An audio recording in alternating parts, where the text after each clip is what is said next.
दूध मी म्हशीचं माझ्या स्वतःच्या काढू दे किंवा दुसऱ्याच्या म्हशीचं मी दूध काढून आणू दे, भारतातील सर्वच खेड्यांमध्ये एवढी उच्च पातळीची सिंचन नाही. परिणामी जमिनीचा तोच तुकडा आता पूर्वीच्या पेक्षा जास्त प्रमाणात अन्नधान्य तयार करायला लागला. 55 वाढ, 70 वाढ, 87 वाढ, 94 वाढ, 96 वाढ, 70 इथे जरा कमी झालेलं दिसतंय बघा. अनेक भागात हरित क्रांतीचा संबंध रासायनिक खतांच्या वाढत्या वापरामुळे जमिनीची सुपीकता नष्ट होण्याशी आहे. दोस्तांनो नमस्कार, कसे आहात तुम्ही सगळेजण आणि तुमचा अभ्यास कसा चाललाय? आय होप तो छान चाललेला असेल. तुम्ही राज्यसेवा परीक्षा 2027 चा अभ्यास करत असाल तर आता राज्यसेवा ही डिस्क्रिप्टिव्ह झालेली आहे. बऱ्याच प्रश्नांमध्ये आपल्याला NCERT ची गरज पडणार आहे. उदाहरणार्थ परवा एक प्रश्न फूड सिक्युरिटीवरती गटकल आलेला होता किंवा राज्यसेवेमध्ये आपल्याला फूड सिक्युरिटीवरचा एक क्वेश्चन दिसलेला होता आणि लँड रिफॉर्मवरचा एक क्वेश्चन दिसलेला होता. असे काही टॉपिक आहेत जे NCERT मध्ये खूप छान पद्धतीत कव्हर केलेले आहेत. NCERT हे बेसिकली इंग्लिशमध्ये आहेत. मग आपल्या मराठी बॅकग्राऊंड मधल्या विद्यार्थ्यांना खूप प्रॉब्लेम होतो ते वाचायला, ते समजून घ्यायला. मग त्यावरती PW ने एक छान सोल्युशन आणलेलं आहे. ते म्हणजे आपण NCERT चे हे सगळे सत्र तुम्हाला वन शॉट रेकॉर्ड करून देतो आहोत.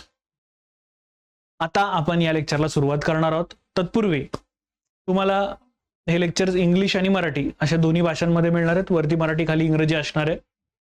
याची PDF तुम्हाला लाईव्ह चॅट बॉक्स मध्ये पिन केलेली आहे आणि खाली कमेंट बॉक्स मध्ये देखील पिन केलेली आहे. तुम्हाला ती तिथे भेटून जाईल. मित्रांनो, जर तुम्ही 27 चा अभ्यास करत असाल तर लक्षात घ्या, डिस्क्रिप्टिव्ह MPSC मध्ये थॉट तयार करणं खूप जास्त गरजेचं आहे. लिहायला सुरुवात करणं खूप जास्त गरजेचं आहे. ही NCERT ची बॅच तर ऑफकोर्स तुम्हाला मदतीला असणारच आहे, पण त्या सोबत आपण तिथे एक सक्षम नावाची बॅच इंट्रोड्यूस केलेली आहे जी 2027 ला तुम्हाला खूप उपयोगी ठरेल. ही ब्रिज कोर्सच्या माध्यमातून तुम्हाला उपलब्ध करून देण्यात आलेली आहे, ज्याच्यामध्ये तुम्हाला स्ट्रॅटेजी सेशन सुद्धा एकाच छताखाली आम्ही अवेलेबल करून दिलेले आहेत. या बॅच मध्ये आम्ही तुमचे पेपर सुद्धा तपासून देणार आहोत बरं का रे. आणि आपल्या PW ची पूर्ण टीम तुम्हाला इथे मदत करणार आहे. मित्रांनो, या बॅचचं नाव सक्षम आहे आणि आपल्या PW ऍप वरती आणि खाली डिस्क्रिप्शन बॉक्स मध्ये तुम्हाला याची लिंक जशीच्या तशी भेटून जाईल. या बॅच मध्ये पूर्व परीक्षा, मुख्य परीक्षा, इंटरव्ह्यू सगळ्यांचा अभ्यास एका छताखाली होऊ शकणार आहे. तुम्हाला दुसरीकडे कुठेच जाण्याची गरज नाही. तुमचा संपूर्ण GS आम्ही एका छताखाली कव्हर करून देतोय. आणि जसं PW हे नेहमीप्रमाणे एक गोष्ट राबवतो ते म्हणजे PW ची फीस प्रचंड कमी असते. हे सगळं आम्ही एका छताखाली मात्र 6,999 रुपयामध्ये तुम्हाला देत आहोत.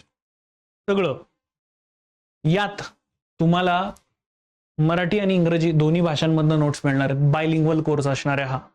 त्यामुळे इंग्रजीतनं कोणी प्रिपेअर करत असेल त्यांनाही घाबरायची गरज नाही. मराठीतनं प्रिपरेशन करत असेल त्यांनाही काही घाबरायची गरज नाही. स्टेट बोर्ड एका छताखाली तुम्हाला मिळून जाणार आहेत आणि आमच्या नोट्समध्ये ते ऍड असणार आहेत.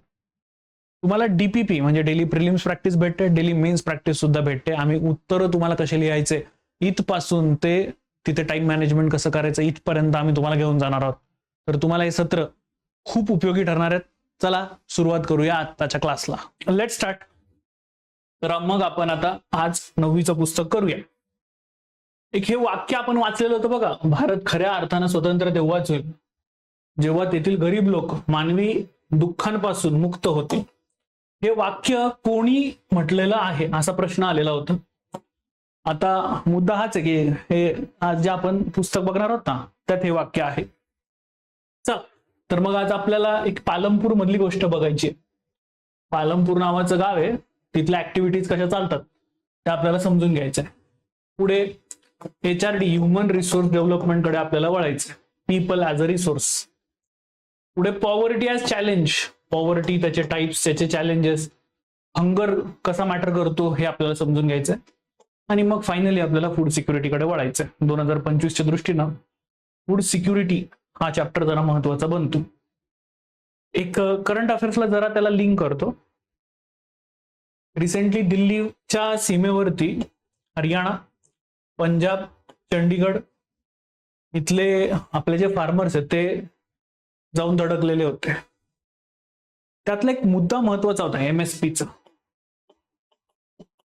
हा मुद्दा या चॅप्टर मध्ये अधोरेखित होणार आहे.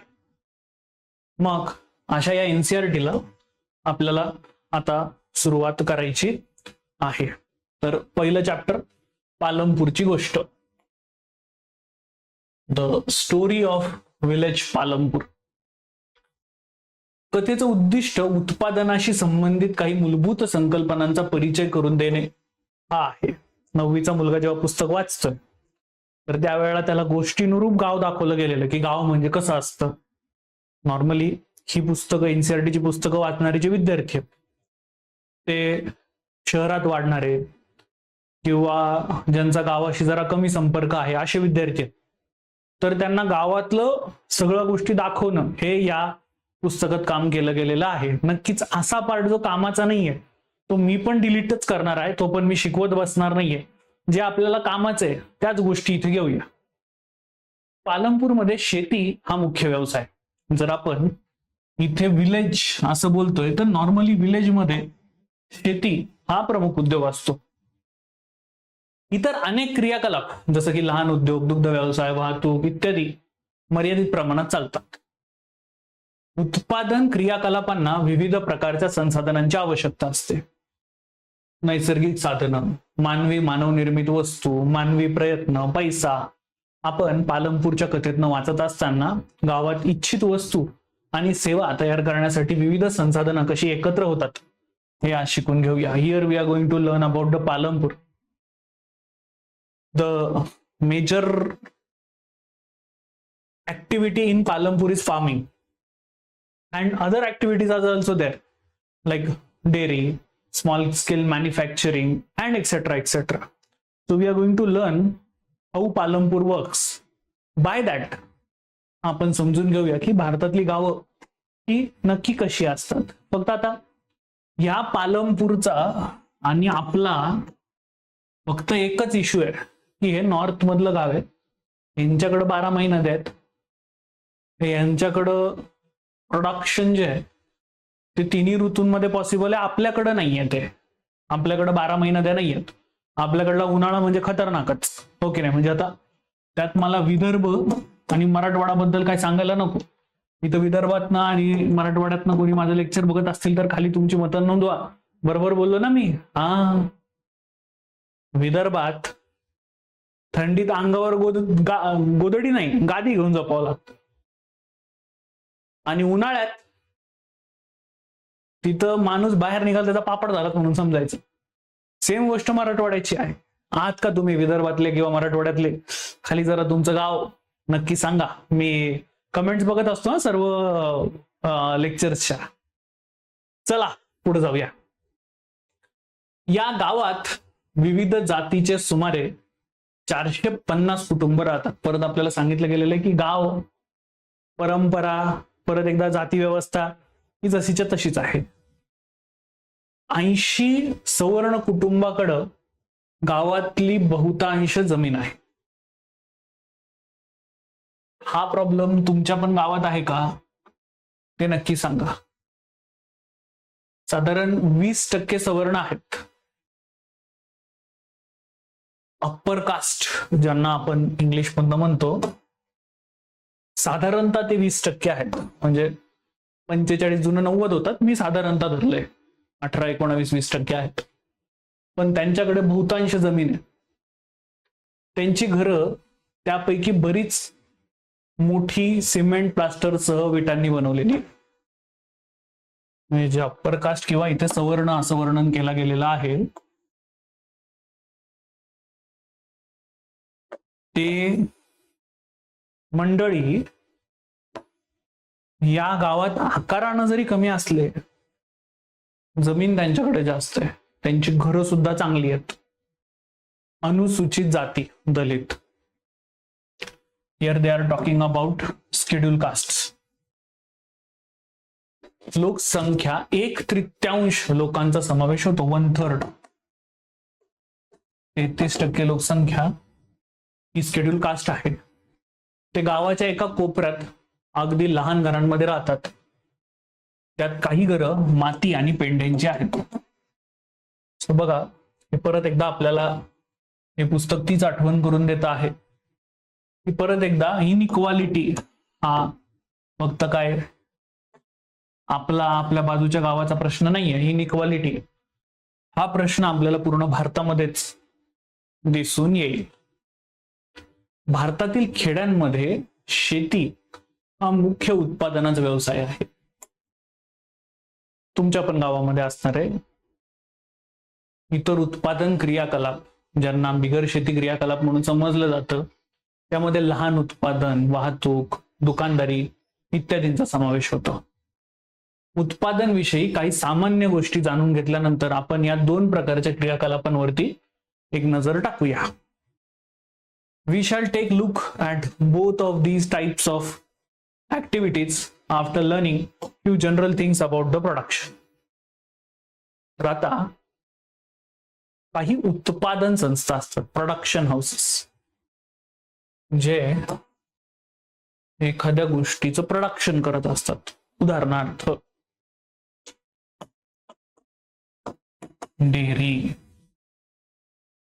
आपल्याला हव्या असलेल्या वस्तू सेवांचं उत्पादन करणे हे उत्पादनाचं वैशिष्ट्य आहे. वस्तू आणि सेवांच्या उत्पादनासाठी 4 बाबींची आवश्यकता असते. डेअरीमध्ये दूध, उदाहरण घेऊया. दुधासाठी भूमी लागणार आहे. दूध मी कोणाकडनं घेऊन जरी आलो तरी दूध विकायला मला एखाद्या ठिकाणी बसावं लागणार आहे आणि डेली त्याच ठिकाणी बसावं लागणार आहे. लोक मला शोधत येतील असं नाही होऊ शकत ना. भांडवल, इथे दूध मी म्हशीचं माझ्या स्वतःच्या काढू दे किंवा दुसऱ्याच्या म्हशीचं मी दूध काढून आणू दे, म्हैस घ्यायला पण भांडवल लागेल. ज्याच्याकडनं मी दूध घेतोय त्याच्याकडनं पण दूध घ्यायला मला पैसे लागतील, तरच मी दुसऱ्याला विकू शकेल. लँड कॅपिटल, भूमी भांडवल, श्रम. या ऍक्टिव्हिटीमध्ये सगळी कामं मी एकटा करू शकत नाही.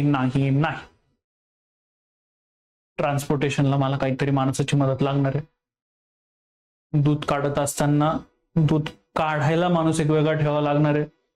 समजा जर ते पण काम मीच करत असू तर त्याच्यानंतर म्हशी धुणारा कोणतरी वेगळा लागेल, म्हशींना सांभाळणारा तिथं कोणतरी दुसरा लागेल, श्रम. आणि मग हे सगळं घडवून आणणारा एक असतो, तो म्हणजे संयोजक.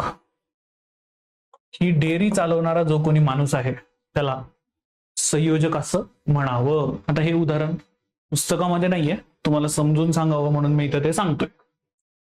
तर आता पालमपूर मधली शेती यांनी हे जे आपण प्रोडक्शनच्या सगळ्या गोष्टी सांगितल्यात ना आता, त्याला यांनी गोष्टींरूप तुमच्यापर्यंत पोहोचवलेलं आहे. परत एकदा हे पुस्तक 9वीच्या विद्यार्थ्याचं आहे, त्याच्यामुळे त्याला कळावं अशी भाषा या पुस्तकात वापरली गेलेली आहे. निश्चित असलेली जमीन, लँड इज फिक्स्ड.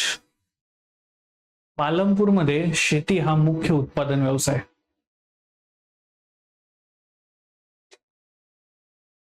काम करणाऱ्यांपैकी 75% लोकांच्या उपजीविकेसाठी ते शेतीवरती अवलंबून आहेत. Farming is the main production activity in Palampur. 75% of people who are working are dependent on farming for their livelihood. पण लक्षात ठेवायला हवं की उत्पादन वाढवण्यासाठी मूलभूत अडथळे आहेत. लागवडीखालील जमिनीचे क्षेत्र व्यवहार, लागवडीखालील जमिनीचे क्षेत्र व्यवहारिक दृष्ट्या निश्चित केलं गेलेलं आहे. पालमपूरमध्ये 1960 पासून लागवडीखालील जमिनीच्या क्षेत्रात कोणताही विस्तार झालेला नाही. जेवढी जमीन लागवडीखाली होती तेवढीच, वाढलेली नाही. तोपर्यंत गावातील काही पडीक जमिनीचं पण शेती योग्य जमिनीत रूपांतर झालेलं होतं. नवीन जमीन लागवडीखाली आणून शेतीचं उत्पादन वाढण्यास आणखीन वाव नाही. यांनी इथं उदाहरण देऊन सांगितलं की जमीन निश्चित, ती तुम्ही एक्सटेंड करू शकत नाही. यात आता आपण गुंठा, एकर म्हणतो ना, तसं सेम पॅन इंडिया ही जमीन मोजण्याची पद्धत सेम आहे. The standard unit for measuring land is hectare. जमीन मोजण्याचं जे प्रमुख एकक आहे ते हेक्टर आहे. जरी खेड्यामध्ये तुम्हाला बिघा, गुंठा इत्यादी स्थानिक एककांमध्ये जमिनीच्या क्षेत्रावरची चर्चा होताना दिसत आढळेल असेल, 1 हेक्टर 100 मीटर एका बाजूने मोजल्या जाणाऱ्या चौरसाच्या क्षेत्रफळाच्या बरोबर आहे. तर आपण जसं आपल्याकडे मोजतो तसंच ही पण लोक मोजतात. पॅन इंडिया ही मोजण्याची सिस्टम सेम आहे. आता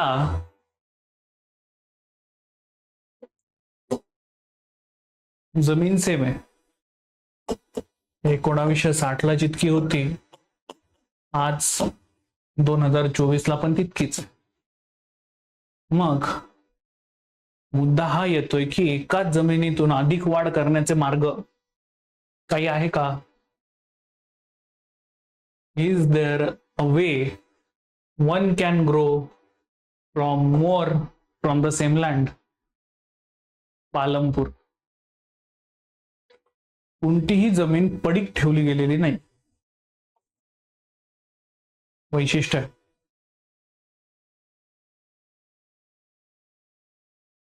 हे नॉर्थ इंडिया मधलं वैशिष्ट्य आहे. कारण तिकडे नद्या, कनाल सिस्टम आहे. पावसाळ्यात पाऊस पडतो, पावसाळ्यातलं पाणी हिवाळ्यापर्यंत चालतं, उन्हाळ्यात 12 महिने नद्या बर्फ वितळतो, त्याचं पाणी येतं. त्यामुळं नॉर्थ इंडियामध्ये काही ज्या कस्टम्स आहेत त्या सेटल्ड आहे. मध्य प्रदेशापासून खाली जेव्हा आपण जातो तेव्हा आपल्याला चेंजेस दिसायला मिळतात. पावसाळ्यात खरीप शेतकरी ज्वारी, बाजरी पिकवतात. या वनस्पतींचा उपयोग पशुखाद्य म्हणून केला जातो. कसले खतरनाक लोक आहेत बघा. ज्वारी, बाजरी या वनस्पतींचा उपयोग पशुखाद्य म्हणून करतात ते. ऑक्टोबर डिसेंबर पर्यंत बटाट्याची लागवड केली जाते. हिवाळ्यात रब्बी शेतात गव्हाची पेरणी केली जाते. उत्पादित गव्हापासून शेतकरी वापरासाठी पुरेसा गहू ठेवतात. अतिरिक्त गहू रायगंजच्या बाजारात विकतात. त्यांच्याकडे ठेवतात, बाकीचं विकतात. ते गावानुसार एक्झाम्पल बदलतात. जमिनीच्या क्षेत्राचा काही भाग हा ऊसाच्या साठी वाहिलेला आहे. काही भाग हा त्या लोकांनी ऊसासाठी ठेवला. ऊस कच्च्या स्वरूपात किंवा गुळ काढण्यासाठी म्हणून शहापूर मधील व्यापाऱ्यांना ती लोक विकतात. Palampur. No land left idle. ठेवलेलीच नाही जमीन. During the rainy season, kharif, farmers grow jowar and bajra. These plants use as a cattle feeder. जनावरांना अन्न म्हणून वापरतात. So on and so forth. We saw everything. Let's go ahead. Palampur मध्ये शेतकरी एका वर्षात 3 वेगवेगळी पिकं घ्यायला सक्षम असल्याचं मुख्य कारण तिथली सिंचनाची विकसित व्यवस्था. पालमपूरला लवकर वीज मिळाली, त्याचा परिणाम सिंचन व्यवस्थेत बदलामध्ये झाला.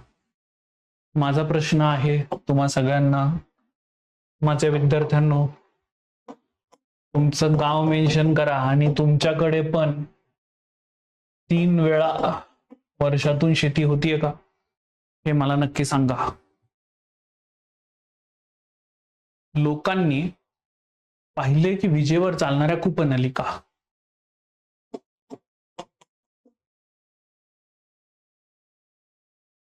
मोटार प्रभावीपणे जमिनीच्या मोठ्या भागाला सिंचन करू शकतात. पहिल्या काही कूपनलिका सरकारनं बसवल्या, मात्र लवकरच शेतकऱ्यांनी खासगी कूपनलिकाही बसवून घेतल्या. मग बाकीच्यांना सुद्धा कळालं की हे कार्यक्रम चांगला आहे बरं का, मग आपण काय करूया, आपण पण स्वतःच लावून घेऊया. भारतातील सर्वच खेड्यांमध्ये एवढी उच्च पातळीची सिंचन नाही.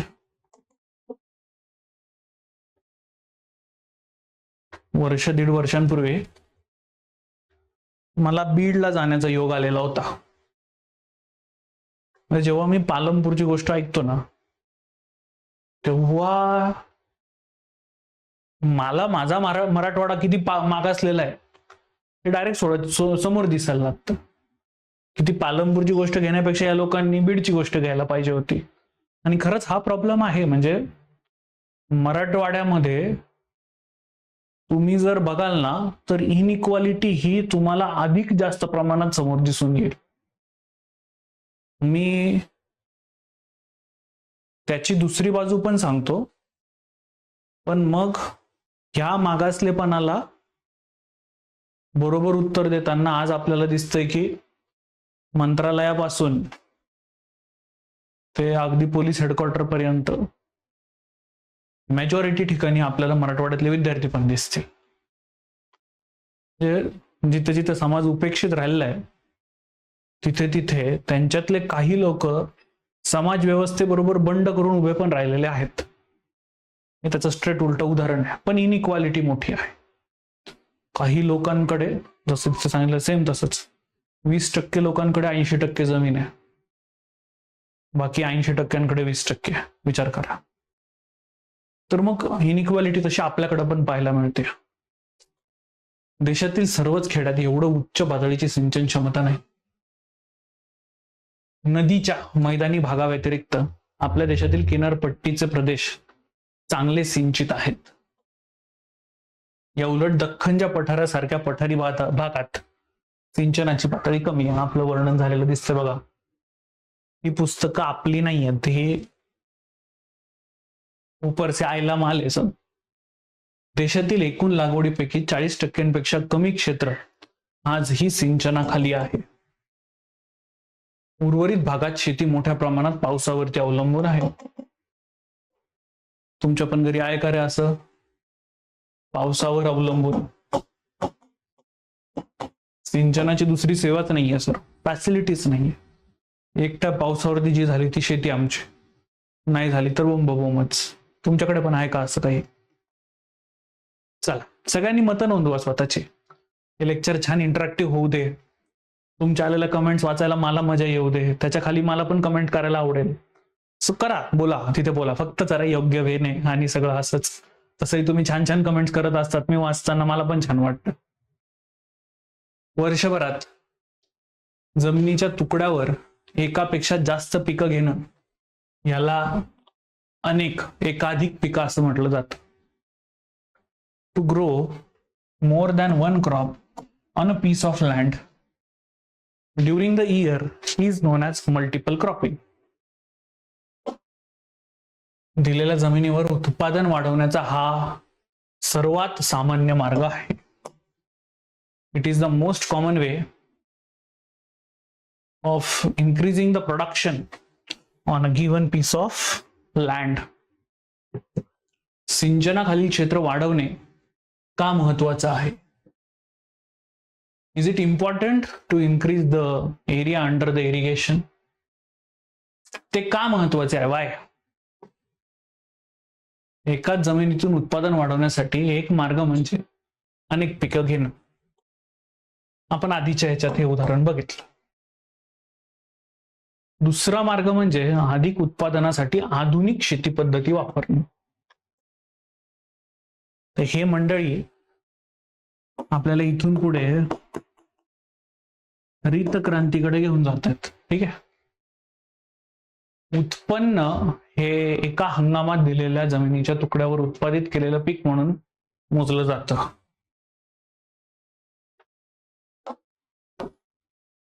पर्टिक्युलर लँड वरती त्या पर्टिक्युलर वर्षात तुम्ही किती प्रोडक्शन घेतलं हे पीक म्हणून तिथं मोजलं जात असतं. 1960च्या दशकाच्या मध्यापर्यंत लागवडीसाठी वापरण्यात येणारे बियाणं तुलनेने कमी उत्पादनासाठी पारंपरिक होते.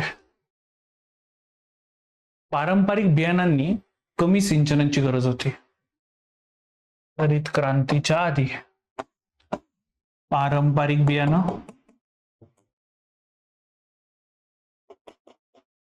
यांना सिंचन पण कमी लागायचं. शेतकरी शेणखत इतर नैसर्गिक खत म्हणून वापर करायचे, त्यांना ते खरेदी करावी लागत नव्हते कारण ते त्यांच्याकडेच उपलब्ध होते. सो आधीच्या काळामध्ये शेतकऱ्याची इनपुट कॉस्ट हे कमी राहायचे. आता 60च्या दशकाच्या उत्तरार्धात हरित क्रांतीनं भारतीय शेतकऱ्यांना गहू आणि तांदूळ बियाणांच्या उच्च उत्पन्न देणाऱ्या जाती, हाय यील्डिंग व्हरायटीज वापरून लागवडीची ओळख करून दिली. जमीन तितकीच या हाय यील्डिंग व्हरायटी उच्च उत्पन्न देणाऱ्या जाती टाकल्या, जिथं 10 दाणे यायचे त्याच्याऐवजी आता 15, 18, 20 दाणे यायला लागले. पारंपरिक बियाणांच्या तुलनेत हाय यील्डिंग व्हरायटींना एकाच रोपावर जास्त प्रमाणात धान्य निर्माण करण्याची खात्री दिली.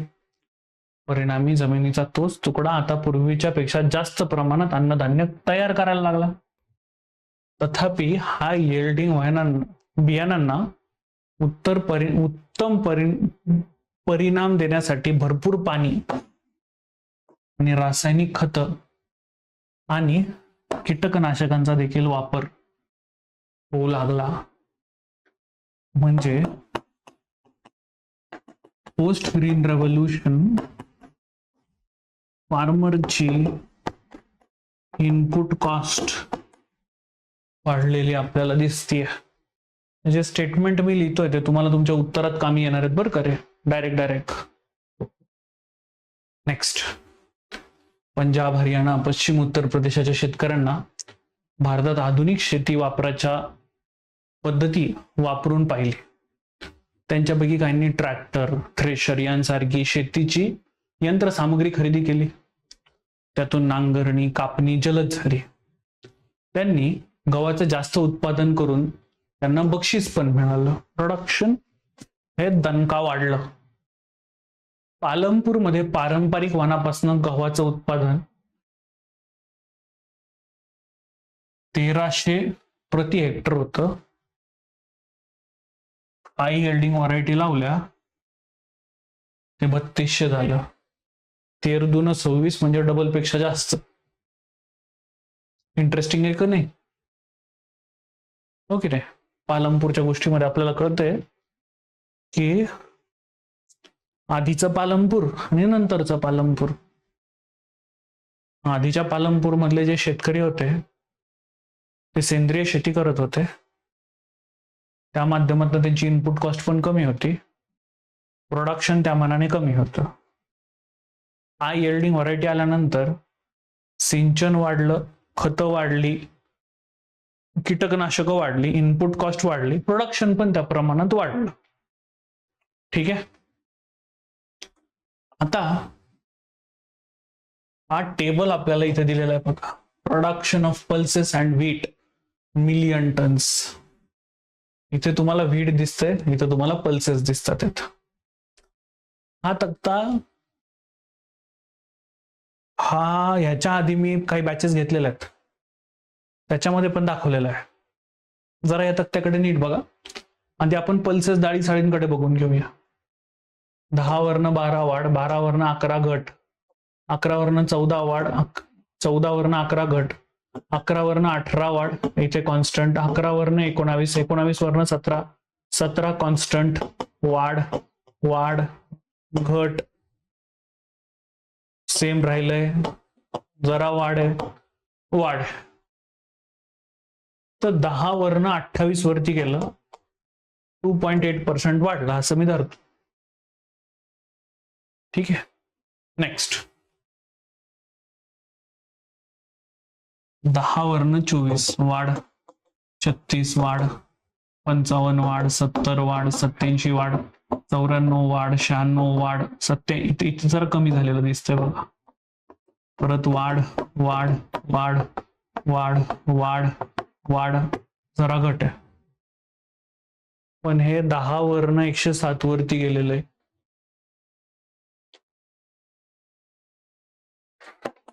जवळपास 10 पट वाढ आहे. व्हीटचं प्रोडक्शन आपल्याला या हाय यील्डिंग व्हरायटीजमुळे वाढताना दिसत आहे. हे बघा, इथूनच हा फरक आपल्याला जाणवेल. पुढे जाऊया. याचा सोर्स पण त्यांनी इथे देऊन ठेवलेला आहे. Pocket book of agricultural statistics 2022, directorate of economics statistics, department of agriculture, cooperation and farmers welfare. चल, मग आता प्रश्न आहे की हा असला हाय यील्डिंग व्हरायटीचा तुम्ही कार्यक्रम केला, त्यानंतर विल लँड सस्टेन, जमीन टिकेल का? जमीन हा नैसर्गिक संपत्ती असल्यानं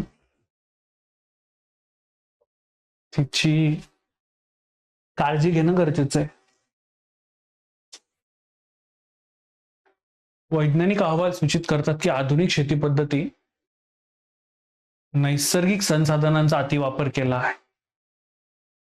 अनेक भागात हरित क्रांतीचा संबंध रासायनिक खतांच्या वाढत्या वापरामुळे जमिनीची सुपीकता नष्ट होण्याशी आहे.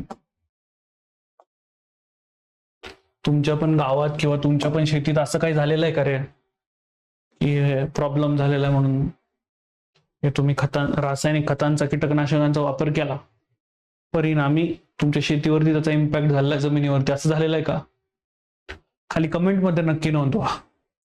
तसंच ट्यूबवेल सिंचनासाठी भूगर्भातील पाण्याचा सतत वापर केल्यानं वॉटर टेबल, पाण्याचा तळ कमी होत चाललेला आहे.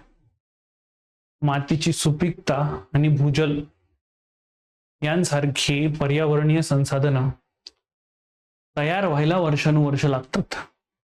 एकदा नष्ट झाल्यानंतर त्यांचा पुनर्संचय करता येणं कठीण आहे. शेतीचा भविष्यातील विकास सुनिश्चित करण्यासाठी आपण पर्यावरणाची काळजी घेतली पाहिजे, असं हे मंडळी आपल्याला पुढे जाताना म्हणतात. रासायनिक खतं अशी खनिज देतात जी पाण्यात विरघळतात आणि झाडांना लगेच उपलब्ध होतात, परंतु ते जास्त काळ जमिनीत टिकून राहू शकत नाहीत. ते मातीपासून सुटू शकतात आणि भूजल, नद्या, तलाव प्रदूषित करतात. म्हणजे ते फक्त प्लांट्स पर्यंत सीमित राहत नाहीयेत, ते त्यांना अजून पुढे घेऊन जातात. रासायनिक खतांमुळे जमिनीतील जीवाणू आणि इतर सूक्ष्मजीव देखील नष्ट होतात. याचा अर्थ त्यांच्या वापरानंतर काही काळानं माती पूर्वीपेक्षा कमी सुपीक होईल. तर स्रोत पण त्यांनी तिथे दिलेला आहे. तुम्हाला जर परीक्षेत प्रश्न आला की what are the demerits of chemical fertilizers, तर हे वाक्य तुम्हाला तिथल्या तिथं जसंच्या तसं कामाचं आहे. पंजाबमध्ये रासायनिक खतांचा वापर देशात सर्वाधिक आहे. रासायनिक खतांच्या सततच्या वापरामुळे जमीन आरोग्य बिघडतं. पंजाबच्या शेतकऱ्यांना आता समान उत्पादन पातळी गाठण्यासाठी अधिकाधिक रसायन खतं आणि इतर निविष्ठांचा वापर करावा लागतो आहे.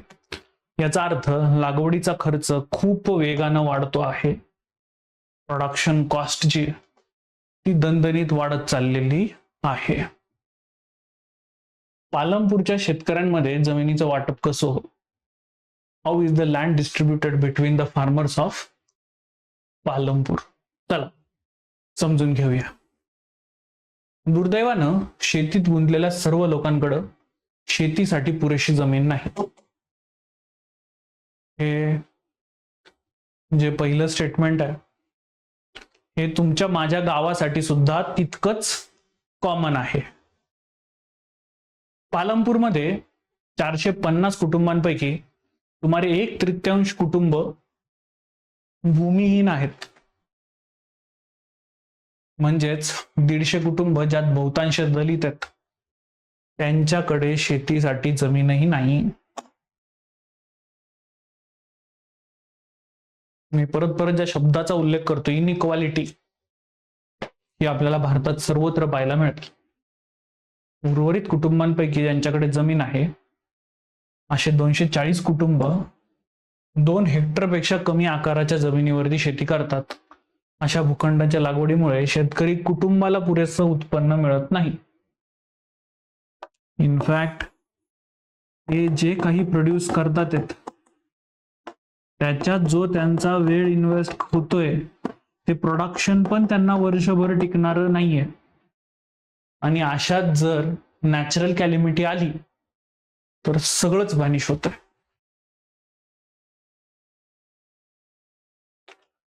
हा आता इथे त्यांनी distribution of cultivated area and farmers असा ग्राफ दिलेला आहे. इथे आहे कल्टिवेटेड एरिया. ठीक आहे. आता ह्याच्यात त्यांनी म्हटलेलं आहे जो हा वाला भाग आहे, हा वाला हे मार्जिनल आणि स्मॉल फार्मर्स आहेत. कल्टिवेटेड एरिया हा त्यांचा, आणि त्यांची संख्या बघा केवढी आहे, त्यांच्याकडे जमीन बघा केवढी आहे आणि त्यांची संख्या बघा केवढी आहे. वर as medium, small and large farmers हे रेड एरियाज मध्ये तुम्हाला दिसतील, हे बघा एवढे, पण त्यांच्याकडे जमीन बघा केवढी आहे, त्यांचा कल्टिवेटेड एरिया बघा केवढा आहे. त्यांची संख्या कमी आहे, त्यांच्याकडे जमीन जास्त आहे. त्यांची संख्या जास्त आहे, त्यांच्याकडे जमीन पण कमी आहे. इनइक्वालिटी आहे परत. नेक्स्ट, कामगार कोण पुरवेल? हु विल प्रोव्हाइड द लेबर? जमिनीनंतर उत्पादनासाठी श्रम हा महत्वाचा घटक आहे. आपण डेअरीचं उदाहरण घेतलं होतं, त्याच्यात मी श्रमाबद्दल तुम्हाला बोललो होतो. हे सगळं उत्पादन प्रक्रियेबद्दल चाललेलं आहे बरं का मित्रांनो. लहान शेतकरी आपल्या कुटुंबासह स्वतः शेती करतात, त्यामुळे शेतीसाठी लागणारा मजूर ते स्वतः पुरवतात. मध्यम आणि मोठे शेतकरी त्यांच्या शेतात काम करण्यासाठी शेतमजूर ठेवतात. हे इंटरेस्टिंग आहे. शेतमजूर एकतर भूमिहीन कुटुंबातून येतात किंवा जमिनीच्या छोट्या भूखंडावर शेती करतात. शेतकऱ्यांप्रमाणे शेतमजुरांचा पिकावर पिकवलेल्या पिकांवरती अधिकार नसतो.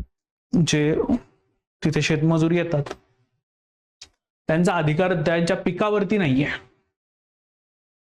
त्याऐवजी ते शेतकऱ्यासाठी काम करतात, त्यांना मजुरी दिली जाते. इथे परत आपण जो आधी शिकलेला शब्द आहे वेज अँड सॅलरी, इथे we are talking about wages. Wages हे डेली कामांसाठी दिले जातात. सॅलरी ही मंथली आहे. तर इथे जी लोक ही कामं करतात ती मंडळी, यांना वेजेस दिले जात असतात. मजुरी रोख स्वरूपात किंवा इतर प्रकारची असू शकते. उदाहरणार्थ काही वेळेला मजुरांना जेवण मिळतं, म्हणजे आता मजुरीने दिलेलं आहे, त्याऐवजी काय दिलेलं आहे? जेवण दिलेलं आहे. मजुरी प्रदेशानुसार महाराष्ट्रात वेगळी, बिहारमध्ये वेगळी, युपी मध्ये वेगळी, वेस्ट बेंगालमध्ये वेगळी आहे. पीक ते पीक, गव्हासाठी वेगळी, तांदळासाठी वेगळी, बाजरीसाठी वेगळी, ज्वारीसाठी वेगळी, चहासाठी वेगळी. एका क्षेत्रीच्या क्रियाकलापापासून जसं की पेरणी, कापणी या प्रमाणात बदलते. पेरणीला वेगळी, कापणीला अजून वेगळी असू शकते. Wages can be in form of cash or sometimes in form of non-cash. नोकरीच्या कालावधीतही मोठी तफावत आपल्याला आढळते. शेतीतलं काम वर्षभर नाहीये, त्यामुळे ह्याच्या पुढचा चॅप्टर लगेच बेरोजगारीचा पण आहे. तर पूर्ण वर्षभर तिथं शेती होतच नाही, 6, 8 लईत लई 9 महिने. मग बाकीचे उरलेले जे महिने तेव्हा तिथं बेरोजगारी असते, आणि आपण त्याच बेरोजगारीला हंगामी बेरोजगारी असं म्हणून ओळखतो. शेतमजूर रोजच्या रोज किंवा कापणीसारख्या एका विशिष्ट शेताच्या कामासाठी किंवा संपूर्ण वर्षभर कामावर असू शकतो. काही ठिकाणी हे पॉसिबल आहे, काही ठिकाणी, आणि काही शेतमजुरांसाठीच. सर्वांना पॉसिबल नाही. तुमच्या इकडे पण आहे का असं काही की तुम्ही शेतीवरती मजूर आणतात आणि त्याला वर्षभर कामाला ठेवतात? आहे का असं काही? असेल तर जरा तुमचा भाग मला जरा कमेंट मध्ये सांगा. सरकारनं ठरवून दिलेल्या शेतमजुरांचं किमान वेतन 300 रुपये प्रतिदिन हे मार्च 2019 ला होतं, परंतु शेतमजुरांना फक्त 160 रुपये मिळतात. सरकारनं ठरवलं 300, मिळतात 160. पालमपूर मधील शेतकऱ्यांमध्ये कामासाठी प्रचंड स्पर्धा आहे, त्यामुळं कमी वेतनावरती पण ते काम करायला सहमत आहेत.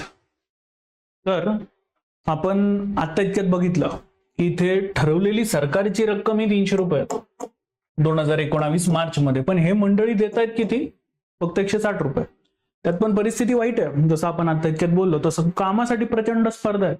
कोणी कमी पैसे देत असेल आणि काम मिळत असेल तरी लोक तिथं जातात. सो ही स्पर्धा खूप जास्त मोठी आहे. शेतीसाठी लागणारं भांडवल, कॅपिटल, आपण आधीच पाहिलं होतं की आधुनिक शेती पद्धतीमध्ये मोठ्या प्रमाणावरती भांडवल लागतं. शेतीचा आकार तोच आहे, पण आता सिंचनाची कॉस्ट वाढलेली आहे, केमिकल फर्टिलायझर्स वाढलेले आहेत, कीटकनाशक वाढलेले आहेत. त्यामुळं शेतकऱ्याला आता पूर्वीपेक्षा जास्त पैशांची गरज आहे. बहुतांश लहान शेतकऱ्यांनी भांडवलाची व्यवस्था करण्यासाठी कर्ज घ्यावं लागतं, कॅपिटल लागतं त्यांना. ते मोठ्या शेतकऱ्यांकडनं किंवा गावातल्या सावकारांकडनं किंवा शेतीसाठी विविध निविष्ठ पुरवणाऱ्या व्यापाऱ्यांकडनं कर्ज घेतात. अशा कर्जावरचा व्याजदर हा खूप जास्त असतो. कर्ज फेडण्यासाठी त्यांना मोठा त्रास सहन करावा लागतो. रिसेंटली आपण एक न्यूज मध्ये उदाहरण पण बघितलेलं होतं की एक सावकार त्या माणसाकडनं महिन्याला 15% व्याज घेत होता. तुम्ही विचार करा, महिन्याला 15% व्याज म्हणजे काय? तर जर समजा त्यांना 10,000 रुपये दिलेले असतील तर तो महिन्याला त्याच्याकडनं 1,500 रुपये नुसते व्याजाचेच घ्यायचा. तुम्ही विचार करा ती अमाऊंट केवढी मोठी आहे. तर एवढी वाईट परिस्थिती ही सध्या सुद्धा आपल्याकडे सुरू आहे. तुमच्या पण माहितीत एखादा सावकार आहे का आणि तो सावकार किती टक्के लोन घेतो? जरा एकदा टाका, म्हणजे कमेंट बॉक्समध्येच टाका. साधारणतः 4, 5, 6 हे असं मला लाईव्ह लेक्चरला मुलं सांगत असतात की सर 4, 5, 6% व्याज दर आहे. पण तो 15% ऐकून मला पण न्यूजवरती क्वेश्चन मार्कच होता. एवढा व्याजदर ही लोक जर लोकांकडनं घेत असतील तर ती मंडळी बाकीचे जीवन कसे काय जगणार रे? 15% व्याजदर हा डोक्यावरनं पाणीच झालंय की. लहान शेतकऱ्यांना उलट मध्यम मोठ्या शेतकऱ्यांची स्वतःची बचत शेतामधनं होते. लहान शेतकऱ्यांच्या बरोबर उलट मध्यम आणि मोठ्या शेतकऱ्यांची स्वतःची बचत स्वतःच्या शेतीतनं होते. अशा प्रकारे ते भांडवलाची व्यवस्था करण्यास सक्षम आहेत. त्यांच्याकडे पैसा उरतो ना मध्यम आणि मोठ्या शेतकऱ्यांकडे. या शेतकऱ्यांची स्वतःची बचत कशी आहे याचं उत्तर तुम्हाला पुढील भागात मिळेल. एक शेतकऱ्याचं उदाहरण दिलेलं आहे की त्याच्याकडे शेती करून इतके पैसे उरतात की तो त्या हंगामामध्ये ट्रॅक्टर घेण्याचा विचार करतो. लहान शेतकऱ्यांचं शोषण होतं, ते जास्त व्याज देऊन कर्ज घेतात, शेवटी त्यांच्या हातात काहीच उरत नाही. अतिरिक्त शेती उत्पादनांची विक्री, तर जे शेतकरी असे जे छोटे आहेत त्यांच्याकडे तर काही उरलेलं नाहीये, पण जे मोठे शेतकरी आहेत त्यांच्याकडे प्रोडक्शन जे झालंय त्यातला समजा एक काहीतरी 1/10 भाग त्यांनी स्वतःसाठी ठेवलं, पण जो बाकीचा भाग आहे 10% स्वतःकडे ठेवला, 90% जो भाग आहे मग आता ते विक्रीसाठी काढतात. गव्हाची काढणी होऊन उत्पादन पूर्ण झाले की गव्हाचं काय करायचं? तर गव्हाचा काही भाग हा कुटुंबाच्या विक्रीसाठी ठेवला जातो आणि मग अतिरिक्त उरलेला गहू हा विकला जात असतो. बाजारपेठेत गव्हाचा पुरवठा करणारं मध्यम आणि मोठे शेतकरी आहेत. बाजारातील व्यापारी हे गहू विकत घेतात आणि पुढे गावे आणि शहरातील दुकानदारांना विकतात. मगाच्या ह्या उदाहरणामध्ये जेव्हा मी सावकाराचं उदाहरण घेत होतो त्याच्यामध्ये मला अचानक एक उदाहरण आता आठवतंय की आपल्याकडे एक समिती आलेली होती. या समितीचं नाव होतं गोरवाला. MPSCचाच प्रश्न आहे. गोरवाला समितीने त्यावेळेला सांगितलं होतं की 90% कर्ज हे अजूनही लोक सावकारांकडनं घेतात. 90 खूप मोठं आहे. फक्त 10% हे फंडिंग जे आहे ते त्यावेळेला बँकांच्या माध्यमातून होत होतं. विचार करा, पुढे या गोरवाला समितीच्या रिकमेंडेशनने एका महत्वाच्या बँकेचा जन्म झालेला आहे. ही बँक कोणती, जरा खाली कमेंटमध्ये नक्की टाका. चला पुढे जाऊया. तेजपाल सिंग या मोठ्या शेतकऱ्याकडं त्याच्या सर्व जमिनीतून 350 क्विंटल गहू शिल्लक राहतो. तो जास्तीचा गहू रायगंजच्या बाजारात विकतो. आता हे रायगंज म्हणजे तिथलं मध्यवर्ती ठिकाण. त्याला चांगली कमाई होते. तेजपाल त्याच्या कमाईचं काय करतो, गेल्या वर्षी तेजपाल यानं बहुतांश रक्कम बँकेच्या खात्यात टाकली. त्या शेतकऱ्यांना कर्जांची गरज होती, त्या शेतकऱ्यांना त्यानं कर्ज दिलं. या बचतीचा उपयोग त्यानं पुढील हंगामात खेळत्या भांडवलाची व्यवस्था करण्यासाठी केला. यावर्षी तेजपाल सिंग यानं आपली कमाईतनं दुसरा ट्रॅक्टर खरेदी करण्याची योजना आखली. बघा कसली खतरनाक कमाई आहे. इथे ट्रॅक्टर घेण्याचा विचार करतात काही शेतकरी. या बचतीचा उपयोग गुरंढोरं, ट्रक खरेदी करण्यासाठी किंवा दुकानं लावण्यासाठी देखील करू शकतात. आता हे बिगर शेती कामांसाठी भांडवल वापरलं जात असते. पालमपूर मधील बिगर शेती उपक्रम म्हणजे आपण आता ह्याच्या आधी आपण सगळे ऍग्रिकल्चरल उपक्रम बघितले. आता नॉन ऍग्रिकल्चरल काही आहेत का, चला बघूयात. पालमपूरमध्ये काम करणाऱ्या केवळ 25% लोक हे शेती व्यतिरिक्त इतर कामांमध्ये गुंतलेले आहेत. फक्त 25% असे. बाकी उरलेले जे 75% आहेत ते सर्व मंडळी ऍग्रिकल्चरवरती फोकस करतात. हे 25% जे आहेत तेच फक्त नॉन ऍग्रिकल्चरल गोष्टींकडे वळलेले आहेत, जसं की दुग्ध व्यवसाय. हा एक सर्वसामान्य क्रियाकलाप आहे. लोक म्हशींना विविध प्रकारचं गवत, पावसाळ्यात उगवणाऱ्या ज्वारी, बाजरी खाऊ घालतात. रायगंज जवळच्या मोठ्या गावात दूध विकलं जातं. शहापूर शहरात 2 व्यापाऱ्यांनी रायगंज इथं कनेक्शन कम क्लिचिंग सेंटर सुरू केलेलं आहे. तिथून दूरवरच्या गावांमध्ये, शहरांमध्ये दूध जे आहे ते पोहोचवलं जातं. लघु उत्पादन पण तिथं काही केली जातात. आता गावामध्ये दूध, शेतीनंतर दूध हे कॉमन आहे असं ती लोक आपल्याला सांगतात. मग पुढे लघु उत्पादन बघूयात आपण. घरी किंवा शेतात कौटुंबिक कामगारांच्या मदतीनं ही कामं केली जात असतात आणि क्वचितच ती लोक मजूर ठेवतात. क्वचितच. मिश्रीलाल यांनी विजेवरती चालणारं यांत्रिक ऊस गाळप यंत्र खरेदी केलेलं आहे. तर आधी तो बैलांच्या साह्यानं ऊसाचं गाळप करायचा. आता मात्र त्यानं मशीन ठेवलेली आहे आणि मग तो इतर शेतकऱ्यांकडनं ऊस विकत घेतो. पुढे गूळ तयार करतो आणि मग नंतर शहापूरला जाऊन तो गूळ विकतो. तर मग आता आपल्याला दिसतंय ही मंडळी प्रायमरीकडनं सेकंडरीकडे जाणारी पण काही मंडळी आपल्याला ह्या पालमपूरमध्ये दिसतात. पालमपूरचे दुकानदार. इथे लहानसहान जनरल स्टोअर्स आहेत, जसे आपल्या पण गावामध्ये आढळतात. इथे करीमन नावाचा व्यक्ती आहे, त्यानं कम्प्युटर क्लास पण उघडलाय आणि आता ते म्हटलेत की कम्प्युटर क्लासमध्ये तिथले लोक पण येतात. हायस्कूलच्या विद्यार्थ्यांनी पण तिथे कोर्सेस वगैरे जॉईन केलेले आहेत. सो मग आपल्याला पालमपूर नावाच्या गावामध्ये ट्रान्झिशन घडताना दिसतंय. बघा कशा प्रकारे मुख्य उद्योगधंदा तर शेती आहे, शेतीतनं लघु उद्योग, लघु उद्योगाकडनं आता आपल्याला सेवा क्षेत्राकडे जाणारे सुद्धा लोक या गावामध्ये दिसतात.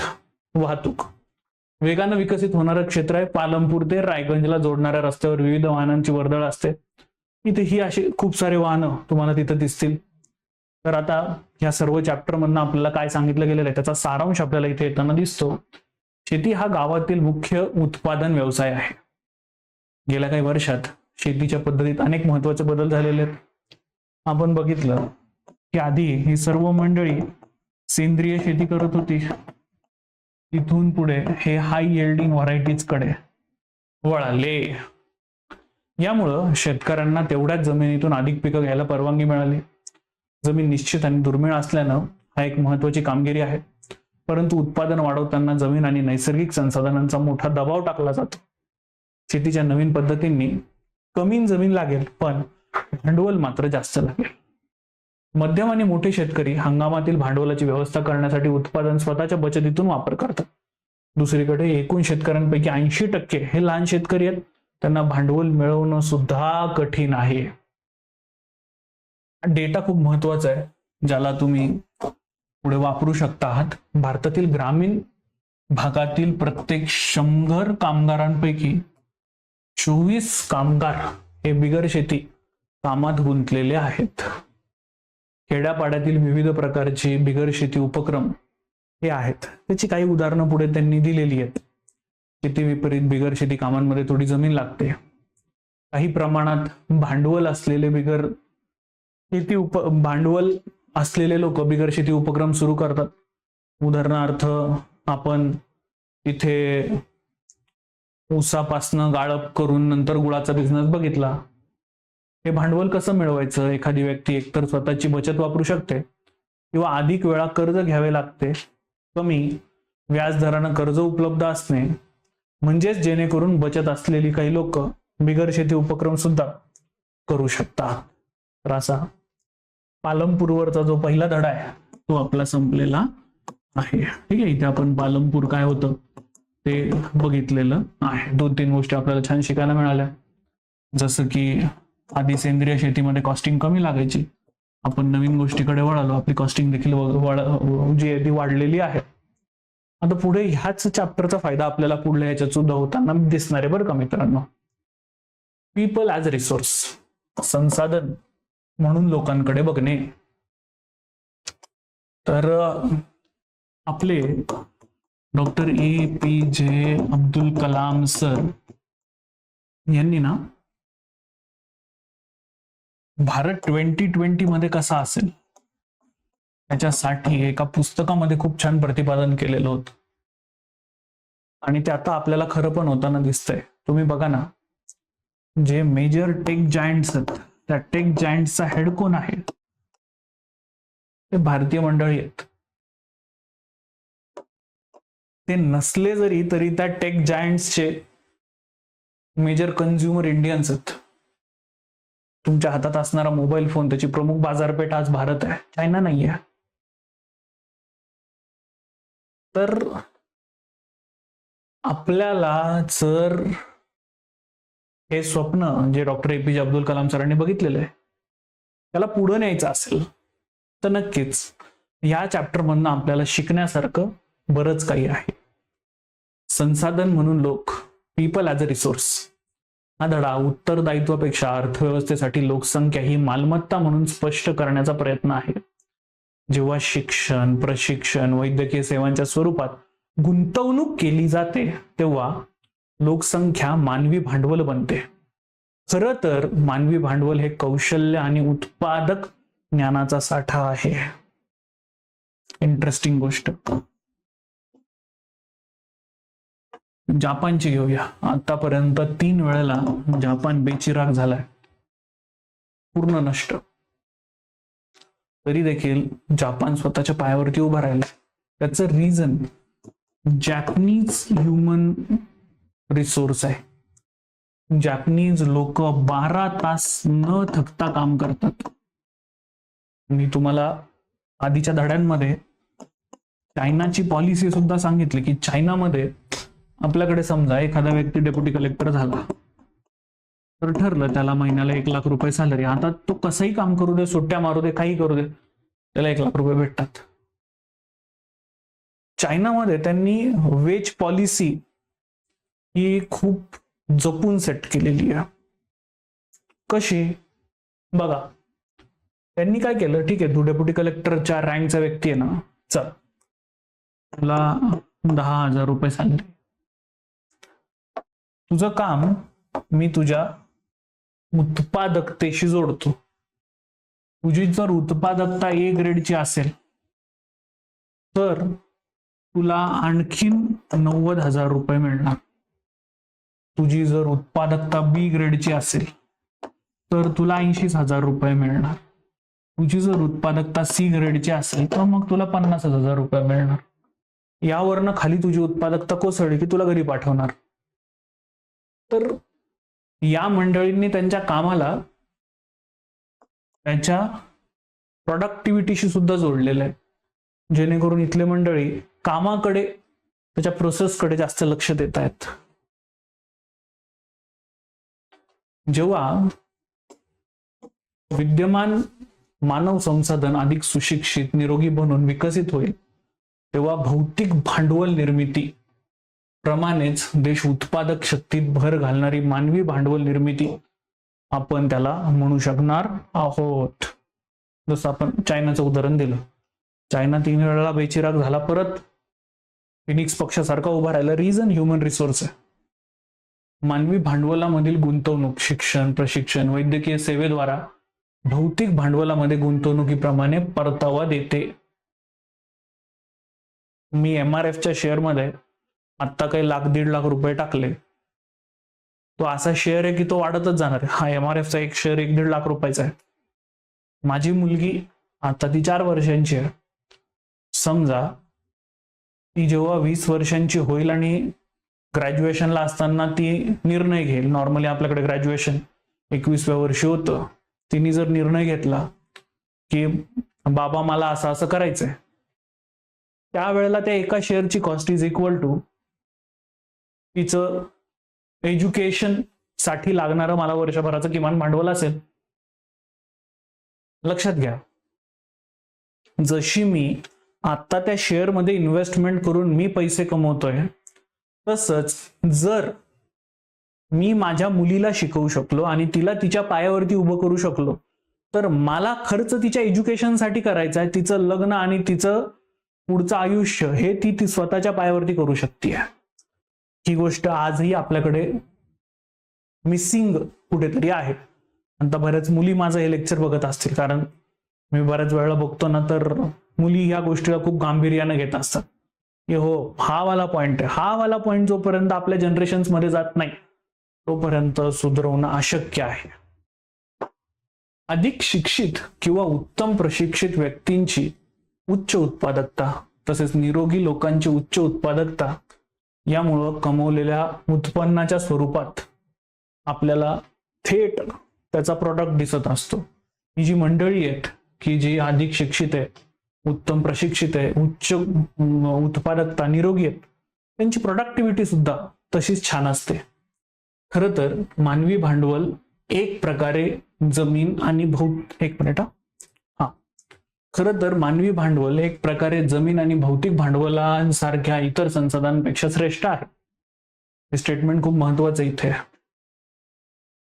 विसरता कामा नये की आता ही MCQ परीक्षा जी आहे 2024ची ती शेवटची MCQ परीक्षा आहे, पण त्याच्यात HRD हा वेगळा विषय, तर हे घटक सगळे तुम्हाला वाचायचेच होते. हे जे स्टेटमेंट हा पॅराग्राफ मी वाचतोय ना, तो महत्वाचा आहे, नीट बघा. खरं तर मानवी भांडवल एक प्रकारे जमीन भौतिक भांडवलांसारख्या इतर संसाधनांपेक्षा श्रेष्ठ आहे. मानव संसाधन जमीन भांडवलाचा वापर करू शकते. जमीन आणि भांडवल स्वतः उपयोगी होऊ शकत नाही. माणूस त्या रिसोर्सेसचा वापर करू शकतो. जमीन आणि भांडवल स्वतः उपयोगी होऊ शकत नाही. ते स्वतः उपयोगी नाही होऊ शकत. माणूस त्यांच्या वापरानं त्यांना उपयोगी बनवतो. भारतात अनेक दशकांपासून मोठ्या लोकसंख्येला मालमत्ता न मानता उत्तरदायी मानलं जाते. जर समजा पॉप्युलेशन वाढली तर आपण बऱ्याच वेळेला म्हणत असतो की बाबा रे, आता आपली लायबिलिटी वाढत वाढत वाढत वाढत चाललेली आहे, पण त्या लायबिलिटीला जोपर्यंत आपण ऍसेट मानत नाही तोपर्यंत it will not be done. भारतात अनेक दशकांपासून मोठ्या लोकसंख्येला मालमत्ता न मानता उत्तरदायी लायबिलिटी मानलं गेलेलं आहे. पण मोठ्या लोकसंख्येला अर्थव्यवस्थेसाठी ओझे असण्याची गरज नाही. जर ती लोकसंख्या नसून ती रिसोर्स असेल, जन्माला आला, हेला आणि पाणी वाहून मेला, मग ती लोकसंख्या झाली. हा, पण जर त्याने एका राष्ट्र घडवण्यामध्ये मदत केली मग तो रिसोर्स आहे. मानवी संसाधनांच्या गुंतवणुकीद्वारा, उदाहरणार्थ सर्वांसाठी शिक्षण, आरोग्य संसाधनं खर्च करून, आधुनिक तंत्रज्ञानाचा वापर करून, औद्योगिक कृषी कामगारांचं प्रशिक्षण, उपयुक्त वैज्ञानिक संशोधन इत्यादी, हे उत्पादनक्षम संपत्तीमध्ये बदलले जाऊ शकतात. पुढे 2 प्रकरणं स्पष्ट करतात की अधिक उत्पादन संसाधन बनण्याचा प्रयत्न कसा होऊ शकतो. 2 विद्यार्थ्यांची गोष्ट याच्यात दिली गेलेली आहे. एक आहे सकाळ आणि दुसरा आहे विलास. सकाळ नावाचा मुलगा, त्याच्या घरचे प्रचंड गरीब. त्याने कम्प्युटर कोर्स केला, नंतर सॉफ्टवेअर कंपनीत कामाला लागला आणि तो खूप चांगल्या ठिकाणी प्लेस झाला. घरच्यांनाही छान सांभाळतोय, घरबीर घेतलंय, अशी त्याची गोष्ट. दुसरा विलास आहे. विलासचे बाबा आजारी, नंतर ते वारले. आईने त्याला सांभाळलं. त्याची आई अनऑर्गनाइज सेक्टरमध्ये काम करत होती. मच्छीमाराचा मुलगा होता. वाईट परिस्थिती आली, तो पण शाळेत गेला नाही. आहे ती परिस्थिती स्वीकारली, आईला मदत करू लागला. सकाळनं स्वतःला ह्युमन रिसोर्स सिद्ध केलं, पण विलास हा मात्र त्यावेळेला स्वतःला ह्युमन रिसोर्स सिद्ध करू शकला नाही. तो फक्त लोकसंख्याच राहिला. हे उदाहरण इथं दिलेलं आहे त्या लोकांनी. 2 केस स्टडीमध्ये सकाळ शाळेत गेल्याचं आपण पाहिलं आणि विलास गेला नाही. सकाळ शारीरिक दृष्ट्या मजबूत आणि निरोगी होता. त्याला वारंवार डॉक्टरांकडे जाण्याची गरज नव्हती. विलास हा सांधेदुखीचा रुग्ण होता.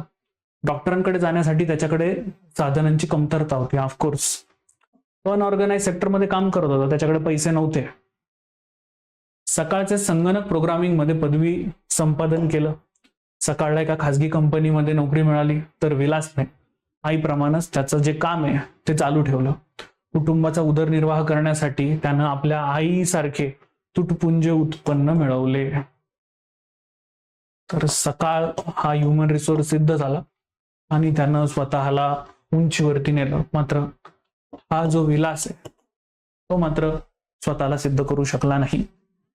या गोष्टीवरनं स्पर्धा परीक्षाची तयारी करणाऱ्या विद्यार्थ्याला सुद्धा एक गोष्ट शिकायला पाहिजे की आज सकाळीच सर्व सक्षम बॅच मध्ये मी शिकवत होतो.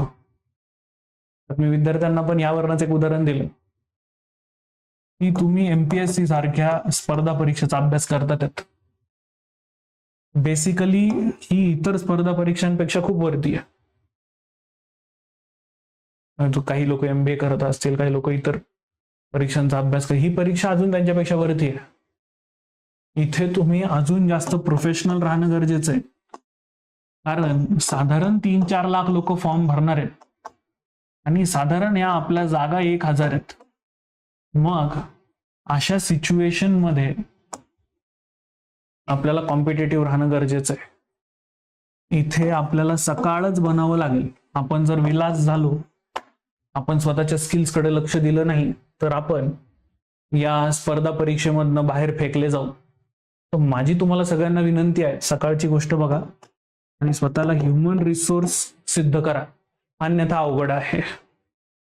चला, सकाळच्या बाबतीत अनेक वर्षांच्या शिक्षणामुळे कामगारांच्या गुणवत्तेत भर पडली. त्यामुळे एकूण उत्पादकता वाढली. एकूण उत्पादकता अर्थव्यवस्थेच्या वाढीला भर घालते. यामुळं एखाद्या व्यक्तीच्या पगाराद्वारा किंवा त्याच्या आवडीच्या अन्य वस्तू